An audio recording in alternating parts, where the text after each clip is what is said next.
এখানে কোনো আলোচনা নাই, এখানে কোনো আলোচনা নাই। নির্বাচন কমিশন যদি ওই আওয়ামী লীগকে ব্যান করে তখন আসবে ওই আলোচনা যে এই প্রতীক থাকতে পারবে না। নির্বাচন কমিশন যেহেতু আজকের দিন পর্যন্ত ব্যান করে নাই, তাইলে তো এই মার্কাটা থাকতেই পারে, খুব স্বাভাবিক এটা। এবার নির্বাচনে তারা ক্যান্ডিডেট দিতে পারুক আর না পারুক, সেটা তাদের দলের ব্যক্তিগত ব্যাপার। আগামী নির্বাচনটা কোন অ্যাঙ্গেলে হয় সেটা আমার দেখার বিষয়।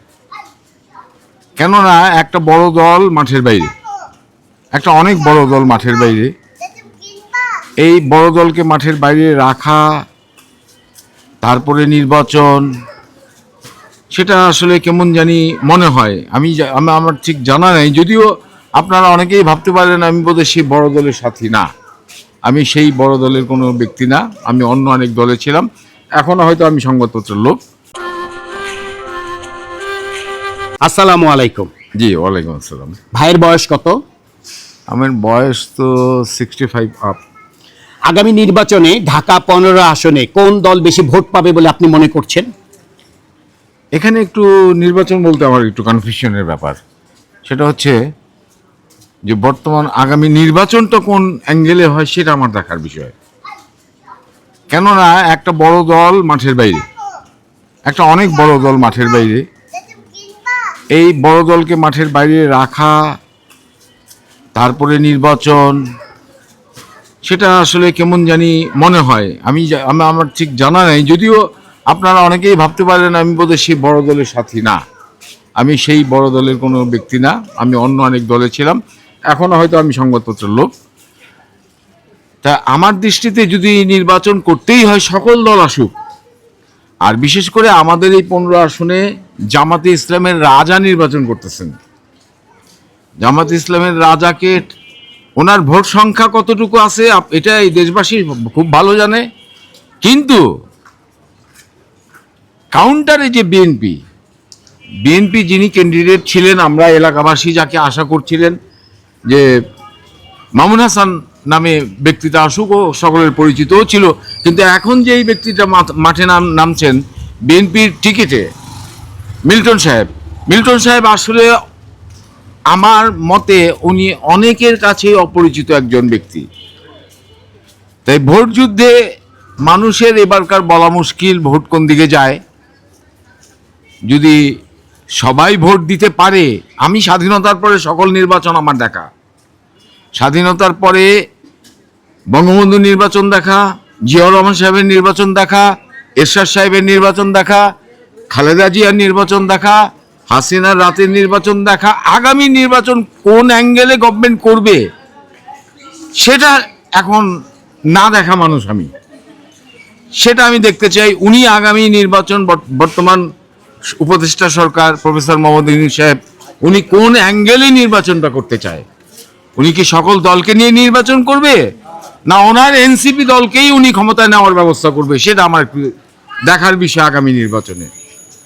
তা যদি অন্য কোনো প্রশ্ন থাকে একক আমি বললেই তো হবে না, আপনি যদি কোনো প্রশ্ন করেন। আচ্ছা, আগামী নির্বাচনের ব্যালটে নৌকা প্রতীক থাকার প্রয়োজন আছে কি আপনি মনে করেন? না, এখানে কোনো আলোচনা নাই, এখানে কোনো আলোচনা নাই। নির্বাচন কমিশন যদি ওই আওয়ামী লীগকে ব্যান করে তখন আসবে ওই আলোচনা যে এই প্রতীক থাকতে পারবে না। নির্বাচন কমিশন যেহেতু আজকের দিন পর্যন্ত ব্যান করে নাই, তাইলে তো এই মার্কাটা থাকতেই পারে, খুব স্বাভাবিক এটা। এবার নির্বাচনে তারা ক্যান্ডিডেট দিতে পারুক আর না পারুক, সেটা তাদের দলের ব্যক্তিগত ব্যাপার। আচ্ছা, দুই একটি দল চাচ্ছে আগামী নির্বাচন পিআর পদ্ধতির মাধ্যমে হোক। আপনি কি এই পিআর পদ্ধতি সম্পর্কে কিছু জানেন? আমি এই সম্বন্ধে অভিজ্ঞতা আমার নাই। আমি গণভোট দেওয়ার মানুষ, আমার দেশের মানুষ গণভোট দেওয়ার মানুষ, আমার দেশের মানুষ ওনার নাম নিয়ে কেন্দ্রে ঢুকে উনি যেই মার্কা পছন্দ মনে করেন সেই মার্কায় উনি ভোট দেন।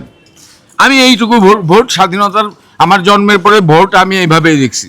কিন্তু আবার এখন যেই নির্বাচন কি আলোচনা, এটা তো আমি বুঝি না। অথচ আমি এই এলাকায় কাউন্সিলর ক্যান্ডিডেট নির্বাচন করছি। আমি যদি না বুঝি তাহলে যারা ভোটার, নিরীহ ভোটার, ওরা বুঝবে কিভাবে? আপনার এটি হচ্ছে যে জামাতে ইসলামী সহ ছোট 8টি দল তারা জুলাই সনদ বাস্তবায়নের জন্য গণভোটের চাপ দিচ্ছে সরকারকে যে আগামী জাতীয় সংসদ নির্বাচনের আগেই এই গণভোট হতে হবে, আর অন্যান্য দল চাচ্ছে যে আগামী জাতীয় সংসদ নির্বাচনের সাথে গণভোট হোক। খুব আপনি স্বাভাবিক, এই মতে আপনার মতামত খুব কি? স্বাভাবিক। জাতীয় নির্বাচন আগে হোক, জাতীয় নির্বাচনের মাধ্যমে সংসদে আসুক, সংসদে সকল দল সিদ্ধান্ত নিয়ে আরেকটা গণভোট হবে কি হবে না। শুধুমাত্র উপদেষ্টা, ওনার দায়িত্ব না তো গণভোটের। সকল রাজনৈতিক দলের অধিকার আছে গণভোট হবে কি হবে না, সেই দায়িত্বটা তো সকলেরই দেওয়া উচিত, সকলের মতামত নেওয়া উচিত। একক ডক্টর ইউনূস সাহেব সিদ্ধান্ত নিবে সেটা তো মানা যায় না।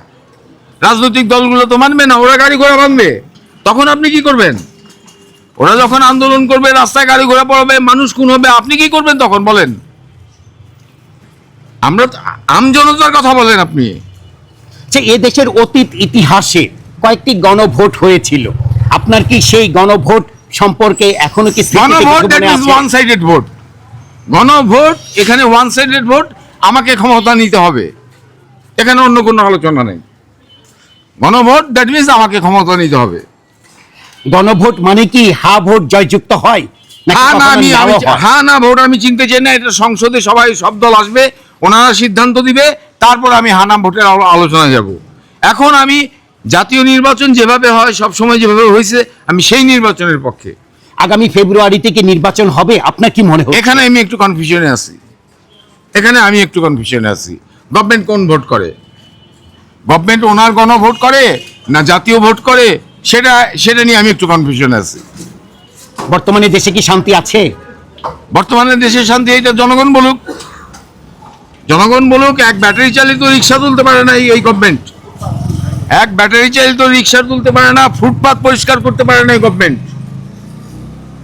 ছোট্ট একটা জিনিস আমার রাষ্ট্রের জন্য, এই ব্যাটারি চালিত রিক্সা এবং ফুটপাত পরিষ্কার, এটা খুব ছোট কাজ একটা দেশের জন্য। সেই কাজটা পর্যন্ত আমার দেশের বর্তমান 1.5 বছরের সরকার করতে পারে নাই। এটা তো আমি প্রশ্ন করতেই পারি এই সরকারকে। ভালো থাকবেন। জি, আপনিও ভালো থাকবেন, সবাই ভালো থাকবেন, দেশের মানুষ ভালো থাকবেন। সুন্দর নির্বাচন চাই, জাতীয় নির্বাচন চাই। গণভোট পরের আলোচনা, সংসদের ওনারা সিদ্ধান্ত নেবে, তারপর আমরা মেনে নেব যে সকল রাজনৈতিক দলের সিদ্ধান্ত আমরা জনগণ মানলাম। এখন গণভোট মানি না, আমার কথা আমি বলি, আমি মানি না।